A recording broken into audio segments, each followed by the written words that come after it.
High বন্ধুরা, জ্ঞান হতে সকলকে স্বাগত। তো কেমন আছো সবাই? আশা করছি বেশ ভালোই আছো।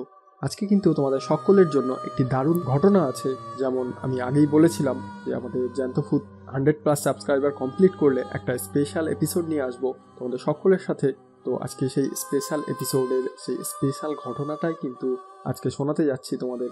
আজকের ঘটনাটি কিন্তু কালো জাদু করে হত্যা করার ঘটনা। ঘটনা শুরুর আগেই তোমাদের সকলকে অনেক অনেক ধন্যবাদ জানাতে চাই যে আমাদের জ্ঞানফুড 100+ সাবস্ক্রাইবার কমপ্লিট করার জন্য তোমরা এরকমভাবেই আমাদের পাশে থাকো। আর ঘটনা শুরুর আগে আমি তোমাদের একটা কথা বলতে চাই যে ঘটনা শোনার আগে তোমরা অন্তত একটা লাইক করে দাও। যদি তোমাদের ঘটনাটা ভালো না লেগে থাকে তোমরা লাইকটি তুলে নিতে পারো, কোনো অসুবিধা নেই। তো ঘটনা শুরুর আগে অন্তত একটা লাইক করে দাও। তো যাই হোক, আর দেরি না করে মেন ঘটনায় চলে যায়। আজকের ঘটনাটি একটি সত্যি ভূতের ঘটনা। লিখেছেন শ্রেয়াঙ্কি কারার। ঘটনাটি পাওয়া ফেসবুক পেজ থেকে। ঘটনাটি যেমনভাবে লেখা আমি তেমনভাবেই পড়ে শোনাচ্ছি। আচ্ছা, কালো জাদুতে কেউ বিশ্বাস রাখেন আপনারা? আমার কিন্তু এই ক্ষেত্রে নিজস্ব অভিজ্ঞতা নেই, তাই বিশ্বাসের জায়গাটাও খুব একটা শক্তপোক্ত নয়। তবে আজ আমি আমার দাদার মুখে শোনা ওনার জীবনের এক অভিজ্ঞতার কথা শেয়ার করব আপনাদের সঙ্গে। দাদা জলপাইগুড়ির একটি চা বাগানে কর্মরত, বর্তমানেও ওখানেই আছে। জায়গাটা আদিবাসী অধ্যুষিত অঞ্চল। এমনিতেই খুবই মনোরম পরিবেশ ও আদিবাসী মানুষরা ভীষণ ভালো হয়। খুব সহজেই এরা অচেনা ও অজানাদেরও আপন করে নেয়। কিন্তু এদের জীবনে কিছু অন্ধকার দিকও আছে। সেগুলি নিয়ে যেহেতু আমি আলোচনা করতে বসিনি, তাই আর বলছি না। তবে আমার মূল বক্তব্য এই যে ওদের মধ্যে যেটা বিশেষ রকম প্রচলিত সেটা হলো কালো জাদু, টোনা টোটকা, টুকটাক ইত্যাদি। জীবনের যে কোনো সমস্যায় এরা এটার মাধ্যমে মেটাতে চায়। যে বিশেষ ঘটনার কথা বলবো তা ঘটে যখন আমি ক্লাস 7-এ পড়ি। তখন সালটা 2009 সাল নাগাদ। আপনাদের অনেকেরই হয়তো মনে পড়বে তখন চা বাগানগুলোর অবস্থা অতি শোচনীয় ছিল। মালিকপক্ষের সঙ্গে ঝামেলা হয়ে উত্তরবঙ্গের অর্ধেক চা বাগান বন্ধ হয়ে যাচ্ছে, কিংবা কাজ করেও শ্রমিকরা টাকা পাচ্ছে না। বাগানের বহু শ্রমিক আদিবাসী অন্যের অভাবে অসুস্থ হয়ে মারা যাচ্ছে পর্যন্ত। তো আমার দাদা যে বাগানে আছে সেখানেও এই দুর্দশার আঁচ গিয়ে পড়ে। বাগানের কর্মীরা তাদের হপ্তার টাকা পাচ্ছিল না। হপ্তার টাকা বলতে প্রত্যেক সপ্তাহে ওরা যে পারিশ্রমিক পায়। তো ধীরে ধীরে সেই আদিবাসীরা ফুঁসতে থাকে। এবার আমার দাদা বাগানের মালিক পক্ষের লোক হলেও আর অতি কোমল ব্যবহারের জন্য আদিবাসীরা ওকে নিজের লোক বলেই মনে করত।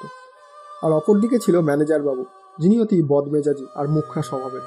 আর বিশেষ করে আদিবাসীরা একটু অন্যরকম হওয়ায় আর শিক্ষিত না হওয়ায় ওদের সঙ্গে কখনোই মানুষ জ্ঞান করে কথা বলতেন না ম্যানেজার বাবু। এই বিষয়ে আমি নিজেও সাক্ষী আছি। সত্যি মানুষটাকে আমিও দেখেছি কি অভদ্র আচরণ করতো আদিবাসীদের সঙ্গে। একবার এমনই নিজেদের বকেয়া টাকা আদায় করার জন্য সমস্ত আদিবাসীরা একত্রিত হয়ে ওই ম্যানেজার বাবুর কোয়ার্টারে গিয়ে ঝামেলা শুরু করেন। যেহেতু ম্যানেজার বাবুই তাদের হপ্তা দিত, তো ওরা ওনাকে গিয়েই ধরতো। আর সেই সময় বাগানের এই উত্তপ্ত পরিস্থিতির কথা শুনে মালিকপক্ষ বাগানে আসাই বন্ধ করে দেয়। তো আমার দাদাও সেখানে উপস্থিত ছিল। ও নিজেও ওনাদের শান্ত করার চেষ্টা করছিল, কিন্তু সেই দিন কোনোভাবেই ওদের আটকানো সম্ভব হচ্ছিল না। আর ইতিমধ্যেই এক অতি বৃদ্ধ শ্রমিক তার অভুক্ত থাকার কথা জানিয়ে সেই ম্যানেজার বাবুকে গালাগালি দেওয়া শুরু করে দেয়। ব্যাস, গালিগালা শুনে নিজের রাগকে সামলাতে না পেরে ম্যানেজার বাবু এক বিশাল থাপ্পড় কষিয়ে দেন বৃদ্ধের গালে। আর ওই জীর্ণ অভুক্ত বৃদ্ধ তাতে ছিটকে গিয়ে পড়ে, আর তার হাত ও মাথায় চোট লাগে। সবাই হতভম্ব হয়ে যায়। সেদিন আমার দাদা না থাকলে হয়তো ম্যানেজার বাবু জনরোষের শিকার হয়ে নিজের কৃতকর্মের জন্যই মারা পড়তেন। কিন্তু দাদা কোনো মতে পরিস্থিতি সামাল দেয়। তবে যেতে যেতে সেই আদিবাসী বুড়ো ও তার সঙ্গী যুবক দল বলে যায়, এর ফল তোকে ভোগ করতেই হবে। তার ঠিক 2 দিন পর দাদার কোয়ার্টারে তখন সবে বর্ষার সন্ধে নামছে। এই সময় কয়েকটা আদিবাসী যুবক দাদাকে জানায় যে আজ ম্যানেজার বাবুকে তারা শেষ করার জন্য সমস্ত প্ল্যান করে ফেলেছে। আমার দাদা তো শুনে স্তব্ধ হয়ে যায়। এরপরে তো পুলিশ, কোর্ট, মিডিয়া আর কোনো কিছু হতে বাকি থাকবে না। এরা যদি সবাই মিলে বাগানের ম্যানেজারকে খুন করে, আর হয়তো তাতে আমার দাদাও ফাঁসতে পারে। তাই দাদা ওদের বুঝিয়ে বলতে যাবে যে এইসব একদম ঠিক না।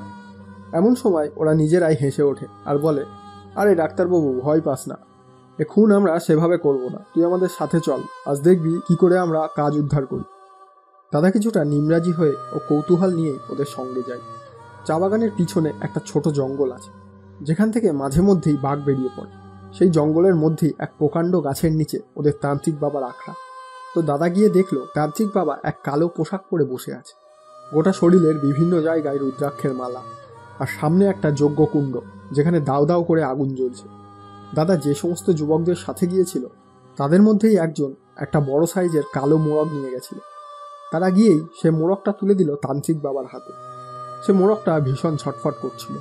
সেই তান্ত্রিক ওর পাগুলো বাঁধা অবস্থায় উল্টো করে ধরে কিছুক্ষণ মন্ত্র আওড়াতে আওড়াতেই কেমন একটা ঝিমিয়ে পড়ল মোড়কটা।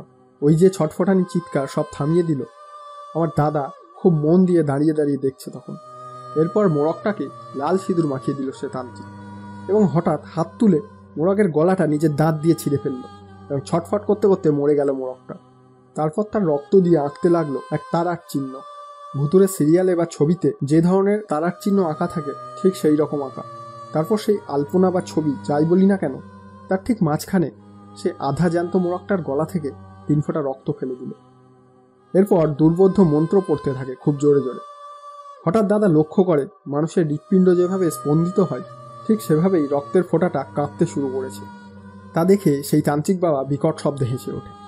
এরপর সেই নিয়ে যাওয়া মোড়কটা থেকে একটা পালক ছিঁড়ে নিয়ে সেই রক্তবিন্দু ঠিক মাঝ বরাবর বিদ্ধ করে মাটিতে পুঁতে দেয়, আর সঙ্গে সঙ্গে রক্তের ফোঁটার সেই কম্পনও বন্ধ হয়ে যায়। তারপরেই সে উঠে দাঁড়িয়ে সবাইকে বলে, কাজ হয়ে গেছে, তোমরা এবার চলে যাও। পরের দিন সকালে বাগানে হই হই পড়ে যায়। পুলিশ আসে। দাদা জানতে পারে ম্যানেজারবাবু হঠাৎ মারা গিয়েছেন। ডাক্তারি পরীক্ষার পর দাদা জানতে পারে আকস্মিকভাবে হার্ট অ্যাটাকের ফলে মারা গিয়েছেন ম্যানেজারবাবু। অদ্ভুতভাবে তার কোনো রকম হার্টের অসুখ ছিল না। এই ঘটনাটা অবিশ্বাস্য হলেও আমার কাছে কোনো ব্যাখ্যা নেই। তো এই ছিল ঘটনাটা তোমাদের কেমন লাগলো অবশ্যই নিচে কমেন্ট করে জানাও, এবং ঘটনাটা ভালো লেগে থাকলে অবশ্যই একটা লাইক দাও, এবং তোমরা তোমাদের ফেসবুক প্রোফাইলে আমাদের এই ঘটনাটা শেয়ার করতে পারো। আর তোমরাও যদি চাও তোমাদের ঘটনা আমরা জ্যান্তভূতে পড়ে শোনাই, তাহলে চটপট তোমাদের ঘটনাটা লিখে আমাদের জ্যান্তভূতের মেলে পাঠিয়ে দাও, jantabhoot@gmail.com। এই মেলটি তোমরা নিচে ডেসক্রিপশন বক্স থেকেই পেয়ে যাবে, অথবা আমাদের ফেসবুক পেজে গিয়ে তোমরা ফলো করে রাখতে পারো, এবং তোমরা ফেসবুকের ইনবক্সেও তোমাদের ঘটনা পাঠিয়ে দিতে পারো। তো এবার আমি আগের এপিসোডের কিছু কমেন্ট পড়ে নেব। তো তোমরাও যদি চাও তোমাদের কমেন্ট আমরা পরের এপিসোডে গিয়ে পড়ে শোনাই, তাহলে এই এপিসোডের নিচে তোমরা কমেন্ট করে জানাও এই ঘটনাটি তোমাদের কেমন লাগলো। তাহলে তোমাদের কমেন্টও আমরা পরের এপিসোডে গিয়ে পড়তে পারবো। তো যাই হোক, আগের এপিসোডে কমেন্ট করেছে নবমিতা হাজরা। তিনি বলছেন নাইস, ঘটনাটা সুন্দর লাগলো তাই তিনি বলেছেন। এবং এছাড়াও কমেন্ট করেছেন স্বপন কুমার, বলছে দারুণ। এবং এছাড়া কমেন্ট করেছেন টিস্টেক থেকে, বলছে খুব সুন্দর লাগলো ঘটনাটা। তো যাই হোক, আপনাদের সকলকে ধন্যবাদ, এবং আশা করব এভাবেই আমাদের জ্যান্তভূতের পাশে থাকবেন, এভাবেই লাইক কমেন্ট এবং শেয়ার করে তোমরা জ্যান্তভূতকে সাপোর্ট করবে, এইটাই আশা করব। তো যাই হোক, আজকের জন্য এই পর্যন্তই। আশা করছি সবাই ভালো আছো এবং ভালোই থাকো। ধন্যবাদ সবাইকে।